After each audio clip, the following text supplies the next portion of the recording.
Sobre rugas, já. Mas antes tem um recado da Marília Gabriela. Quem você entrevista, Ana? Ei, Fred, daqui a pouco eu vou conversar com o ex-presidente do Banco Central, Gustavo Franco. Nós vamos falar de inflação, mas de outras coisas também. Foi ele um dos que conceberam o Plano Real que domou o monstro, né, da inflação aqui no Brasil. É um assunto que você não pode perder. Ele fala do livro dele também, A Economia, Machado de Assis, que é uma delícia. Não percam, às 10h30 da noite aqui no GNT.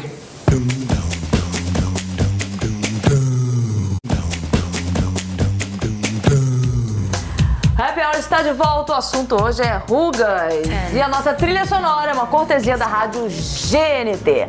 A sua participação é muito importante no programa de hoje e o nosso SMS já está fervendo, né? Não, o SMS, o fórum, o e-mail está cheio de perguntas. Já conversei aqui com a doutora Daniela, ela vai responder as suas perguntas por e-mail. Já vou falar aqui no meio do programa, é só ter calma e paciência que ela vai responder as perguntas, as respostas chegarão. Só ter paciência. Olha só, um SMS da Cláudia, que é aqui do Rio de Janeiro.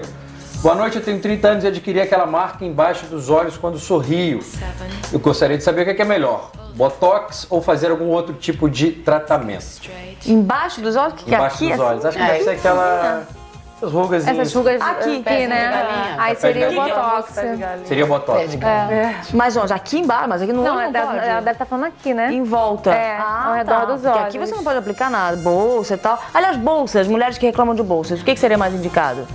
Aí você tem alguns procedimentos, assim, a laser pra melhorar, mas assim, se tiver uma bolsa mais... maiorzinha, vai assim, né? Aí cirurgia plástica mesmo. Tá, aí não tem. Mas quando assim, pra melhorar a textura dessa pele, que na verdade assim, é uma pele que já é um pouquinho mais diferente, um pouco mais fina, então tem uma flacidez maior. Então você pode fazer alguns procedimentos, assim, tipo assim, algum tipo de laser para poder melhorar a textura dessa pele, para poder estimular colágeno, para postergar também a cirurgia. Tá. Agora, falando de formato de rosto, que você estava dizendo, o que isso influencia? As pessoas que têm mais bochecha, vai demorar mais tempo para aparecer? Não, é que você vê umas pessoas assim, jovens, assim, 28, 30 anos, com um sulco, essa área aqui, bem pronunciado, enquanto umas pessoas mais assim, com 40 anos, às vezes não tem. Tô vendo aqui que a Márcia, né? Tem, mas... Olha direito, Lorena. Não digo que você não tem. Eu não digo que você não tem, mas não é isso que chama atenção no seu rosto, né? Acho que tá tudo equilibrado. Você tem as marcas da idade, né? Natural. Não é uma coisa que você olha e chama muita atenção. Eu tenho, por exemplo, minha mãe não tem isso aqui, né? Que é mais fundo, mais profundo. Mas geralmente quem tem um rosto um pouco mais fino, o rosto um pouco mais fino, dá um aspecto um pouco mais envelhecido, né? Agora, alguém aqui fuma? Ou fumou? Fumou. Bárbara fumou. Você fumou. Você fumou, Márcia? Muito. Eu fumei bastante. Brincadeira, a natureza foi muito generosa, né? Nossa, que bondade, né? E vocês sabiam o quanto isso foi prejudicial para a pele de vocês ou não? Sabe há quanto tempo que eu parei? Vamos saber agora. Vamos saber agora. Eu nem pensava. Estão preparados para saber? Sabe há quanto tempo que eu parei? 1 ano. Jura? Quanto tempo você fumou? A vida toda, assim? Eu tô tá com vergonha de falar. 62. Há 1 ano atrás estava com 61. E eu comecei a fumar com uns 15, faz as contas. 45 anos, 46 anos. Então, se você não fumasse, a sua pele ia ser muito mais incrível. Eu fumava muito. Uma carteira por dia? 2. E você, Bárbara? Fumava um máximo também. Mas eu pensava nos males que estava fazendo pra minha voz, pro meu pulmão, mas não pra minha pele. Não pra pele. Não. Então, Daniela, explica de uma vez por todas, porque além do mal que faz interno, o que acontece com a pele de quem fuma? Na verdade, você tem um envelhecimento intrínseco e um envelhecimento extrínseco. O envelhecimento extrínseco, os 2 principais vilões aí é o sol, a radiação ultravioleta e o cigarro. Eles são os principais degradadores de colágeno. Tá. Destrói colágeno. Destrói. Tá. E você o que vê é o assim, colágeno? A gente falou bastante do colágeno. Dá pra explicar em são gerais? as fibras que dão uma sustentação na pele. Então você vê que, por exemplo, uma pessoa que fuma e faz um preenchimento já dura menos.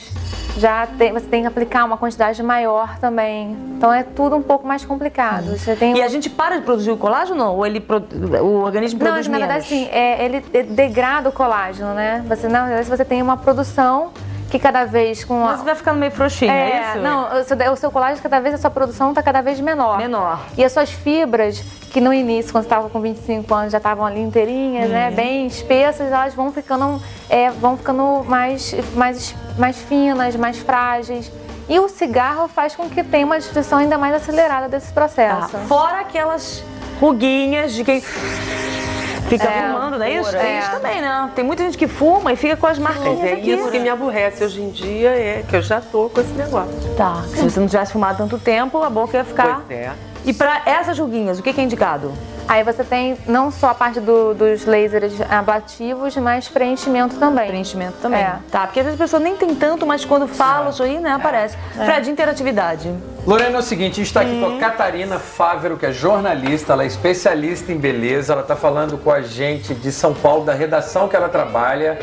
A gente vai fazer meio webcam e meio telefone. Olá, Catarina, bem-vinda à nossa roda, tudo bem? Ela tá na redação? Tá na redação. Catarina, tá ouvindo a gente? É o Fred? Não estamos com a Catarina. A Catarina não tá ouvindo a gente, Lorena. Deve estar em fechamento. Que pena, né, meu? Tá fechando a revista. Posso botar uma pergunta aqui que chegou pro nosso fórum? Claro. Mas muita gente está perguntando isso. Se o excesso de uso de protetor solar pode liberar uma toxina que ajuda... ajuda no envelhecimento? Ajuda não. Que causa o envelhecimento? Causa? Excesso? Existe isso? Excesso de filtro solar? Não o que você tem, assim, você tem que usar um filtro solar que seja apropriado para sua pele. Senão ele pode ser comedogênico e causar acne também. Que é isso? Excesso de oleosidade. Excesso de oleosidade. Você já teve isso, Leila? Por exemplo, se a pessoa tem uma pele oleosa e usar um filtro em creme ou em loção. Para pele oleosa, qual é o melhor filtro, então? Aí seria o oil free, né? O em gel. Sim, o gel, que aí é mais sequinho. Sabe uma coisa curiosa que eu ouvi sobre filtro solar? Dizendo que tem pessoas que colocam 50, 60, mas na verdade chega um momento que a pele para, por exemplo, se você colocar às vezes o 15 ou 20 ou 30, mais que aquilo não vai fazer diferença nenhuma. Você pode escolher um 15 ou um 20 que vai te proteger e não porque está aumentando o grau, vai te proteger mais, é verdade? O que acontece? O problema do filtro solar, que esse FPS, ele é 15, 30, né? Realmente assim, acima de 30, a porcentagem de proteção aumenta muito pouco, né? Então quem está usando 30 está protegido, né? O problema é que a gente não usa a quantidade que é necessária, que foi feita para o laboratório para determinar aquele filtro como 15, por exemplo. Como é que se estabelece isso? Olha, geralmente você gastar um filtro de 100 ml, você gastaria no corpo todo em 4, 5 dias mais ou menos. Agora, Daniela, para proteger... A gente sabe que a gente gasta isso aí, dura bastante. Mas o mais importante para prevenção de rugas, é importante usar filtro sempre. Não é? Na verdade, se você tivesse escolhido, tivesse assim, por exemplo, eu não tenho condição de comprar vários cremes, fica um pouco difícil. Então você escolha o filtro solar. O filtro solar, tá bom. Bom, vamos falar de uma jornalista e escritora portuguesa, que é a Inês Pedrosa. Ela é feminista de carteirinha, já foi tradutora, diretora de revista e hoje em dia ela tem uma coluna no Jornal Expresso, que é um dos maiores de Portugal. A Inês Pedrosa é a nossa predileta de hoje no quadro que você já conhece aqui do Happy Hour, que é o Prediletas e Favoritos. Vamos ver.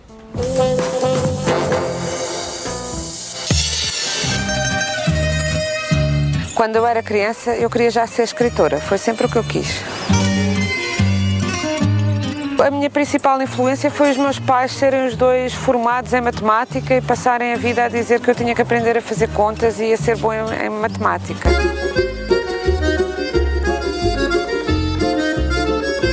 O amor, a morte, a amizade, as relações humanas são temas recorrentes e são temas que têm a ver com as minhas inquietações na vida, com os meus problemas, mas são outros casos, outras situações, outras personagens que vêm ajudar-me a ver com mais clareza esses problemas. A literatura tem uma função terapêutica e o primeiro paciente da literatura é o próprio que a escreve.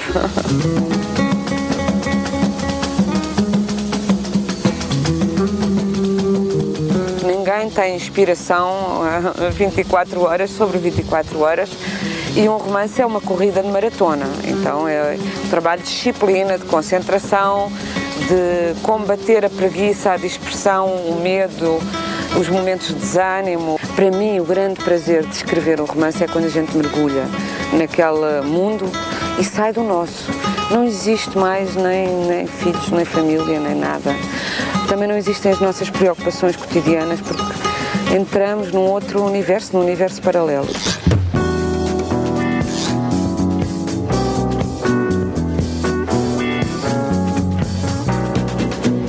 Sempre tive um grande fascínio pelo Brasil. por diversas razões, pela literatura, porque tive uma paixão por um brasileiro em Lisboa, por diversas razões ao longo da minha vida. Apesar das múltiplas diferenças, havia uma liquidez na língua, um ritmo, uma coisa sambada, uma facilidade, uma limpidez. Que o português era mais ouvido duro na literatura, assim, de uma forma genérica e menos musical. E por isso, talvez, quando eu publiquei cá o primeiro romance, perguntavam-me se eu tinha ascendência aqui no Brasil, porque tinha um tom brasileiro nos meus livros. Eu isso considerei, de facto, dos maiores elogios que eu já recebi. Sinto que faço parte daqui e, portanto, que esse sentimento seja reconhecido e mais do que reconhecido, recíproco, que eu receba esse amor do Brasil também é uma coisa muito comovente e muito forte para mim. Ai, esta terra ainda vai cumprir seu ideal, ainda vai tornar-se o imenso Portugal. Olha, foi muito bom, foi até surpreendente, né, saber de todo esse amor da Inês Pedrosa pelo Brasil. E A Eternidade e o Desejo, que é o livro que a Inês Pedrosa acabou de falar, é bem interessante mesmo saber que ele foi todo ambientado no Brasil. Então, tá dado o recado. Nosso Happy Hour é sobre rugas, volta daqui a pouquinho e é o nosso último bloco, hein? Corre para você participar. E a gente vai ter também a saideira com a nossa convidada de hoje, Bárbara Mendes. Até já.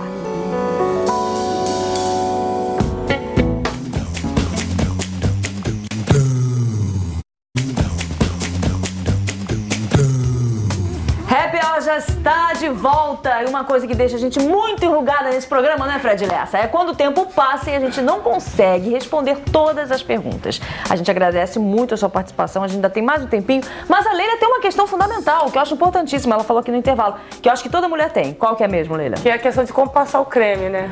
Na área dos olhos, na região do pescoço, colo, rosto. Aí eu vou passar a bola para a doutora, porque realmente é uma dúvida que eu também tenho. Vamos lá. Então, assim, na região, na área dos olhos, geralmente você coloca o creme como se fosse um tamanho de um grãozinho de ervilha, vai botar no dedo anular, vai misturar e colocar de dentro para fora. E por que o anular? Porque ele tem menos força, então o risco de você fazer muita força nessa área, que é uma área com uma pele mais frágil, mais fina, é menor também. E você pode fazer aquelas leves batidinhas para estimular a circulação local e aumentar a absorção do produto. Porque tem gente que faz tanta força que acaba enrugando mais, né? Se você puxar tanto, né? Às vezes você vê umas pessoas passando creme assim, né? Força, energia, da violência mesmo, aumenta mais a ruga na região? Não, você aumenta, principalmente nessa área da palma inferior, você pode aumentar a flacidez, né? Pode aumentar a flacidez, então muito cuidado. Bom, nosso tempo está assim muito apertado. Agradeço a participação de vocês. Fred Lessa, como foi? Olha só, Lorena, o Fórum bombou, tudo aqui bombou. A doutora Daniela vai responder todas as perguntas de vocês, então é só ter calma em casa. Eu queria mandar um grande beijo para Silvana de São Paulo, para Sofia de Minas Gerais e para Sigrid, que é de Volta Redonda. Não deu para atender vocês, mas espero que no próximo programa a gente consiga atender. Muito obrigado, até amanhã. Foi ótimo. Doutora Daniela responde ainda as nossas questões. Lembrando que nessa quarta-feira o Happy Hour pergunta: onde começa a corrupção? A gente conta muito com a sua participação. E você não pode perder a representação da série Grandes Damas, onde a estrela foi a nossa Dercy Gonçalves, que faleceu no último sábado, aos 101 anos de idade.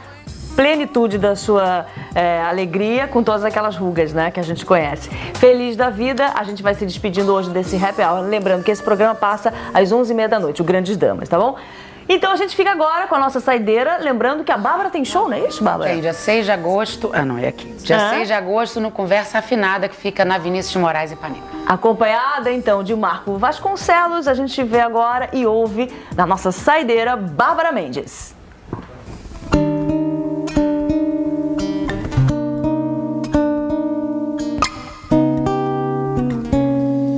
Às vezes dói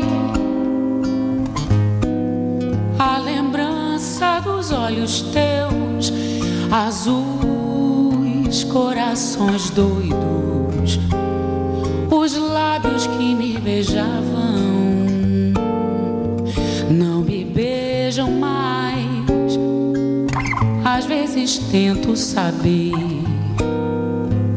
por que nos deixamos ir, ainda sinto o gosto teu. Com a gente era tudo certo, sem querer demais. amar demais.